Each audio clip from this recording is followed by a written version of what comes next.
everybody. Hi, my name is Edward Acosta, and I'm a licensed professional counselor. And I wanted to start a series on things that are related to how our kids behave, why our kids behave that way, how do we react to it, and why has it become such a major problem with so many parents? It's not easy. We all know that parenting is one of the most difficult jobs, especially now where our children are being influenced by more than just television. Now we have social media, we have the internet, we have so many things that we need to worry about. But it doesn't take away the fact that we still need to set a lot of guidelines and find some really practical solutions to the type of situations when we need to help control, and help our children modify their behavior so that they can perform better, they can be better. A well-behaved kid usually, we have better self-esteem, we have higher self-esteem, we have better social interaction, and we have generally a happier kid when our children are well structured and disciplined and so on. This isn't going to solve all of our problems. We're going to try to provide some practical solutions to some of the situations that every parent has to face. It isn't an answer all. It's not a magic bullet. There's a lot of things going on.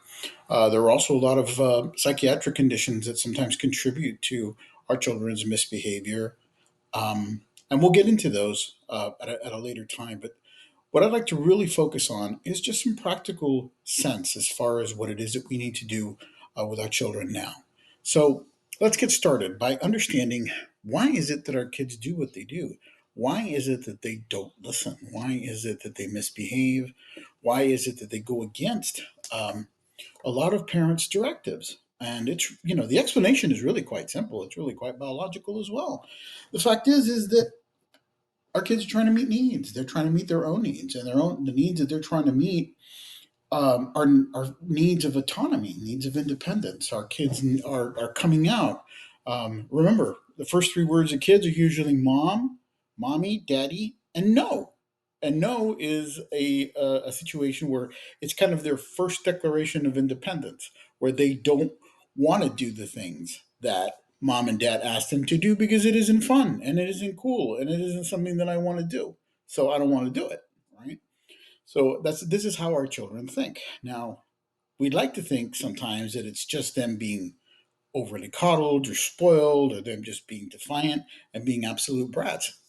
The fact is, though, most of the time, it isn't that at all. It's our kids just looking for certain needs that need to be met.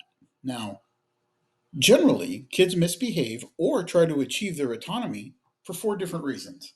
The two main reasons are about 90% of the time. The last two, little less. Well, significantly less. I'm sorry, but it does absolutely have something to do with some of the children. But some of those 10% actually sometimes coincide with other issues that we'll talk about in a different series. But our series today, we just wanted to do the introduction to about what it is that we want to do and how it is that we want to plan it. So, first of all, let's try to understand why children misbehave. Why are they trying to achieve autonomy against the wishes of their parents who love them, adore them, and make so many sacrifices and do all kinds of wonderful things for them? Why is it that these kids are doing this? And it's very frustrating for a lot of parents. The first reason is really quite obvious, and that reason is attention. They want attention. Children want attention all the time. They're attention seekers and attention addicts. It is what it is as far as anything with a child.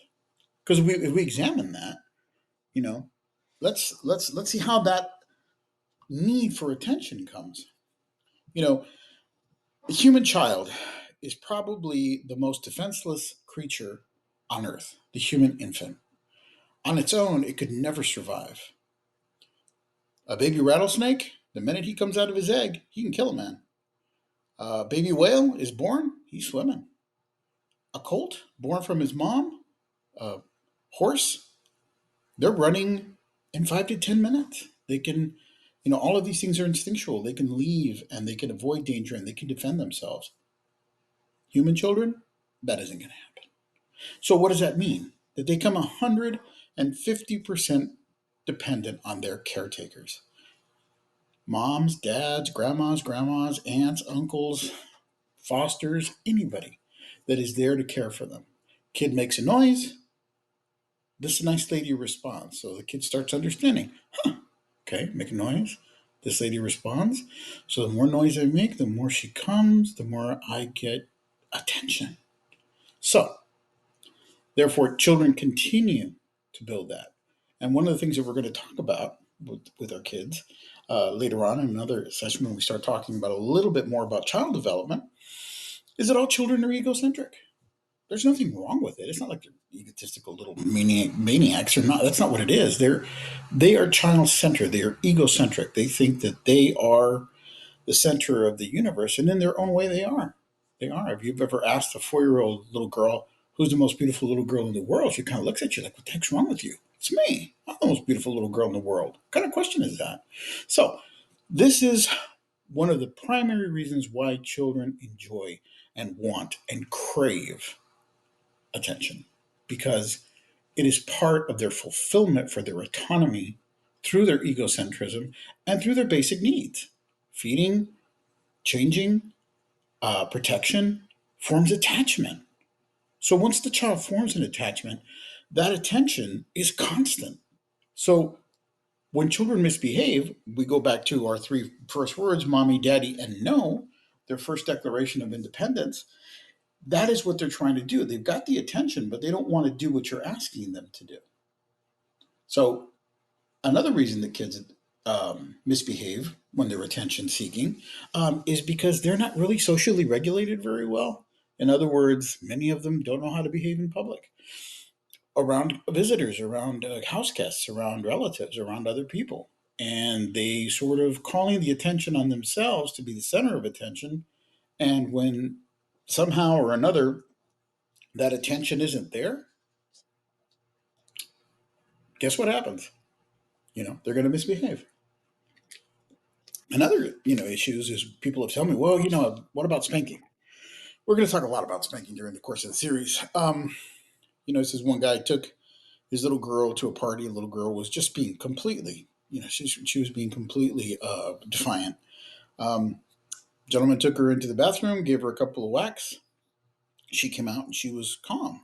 A lot of people think that the pain was the incentive. The pain was what was actually the preventative nature of the discipline, and it wasn't that at all. It was the fact that the little girl got attention. She got a lot of attention from her father. Didn't matter what kind of attention it was, good or bad. Because if you think about it, you get on your kids, you get on your children get angry, you get angry back. Kid tells you something, hits below the belt, hurts your feelings, kid's grounded, kids get spanked.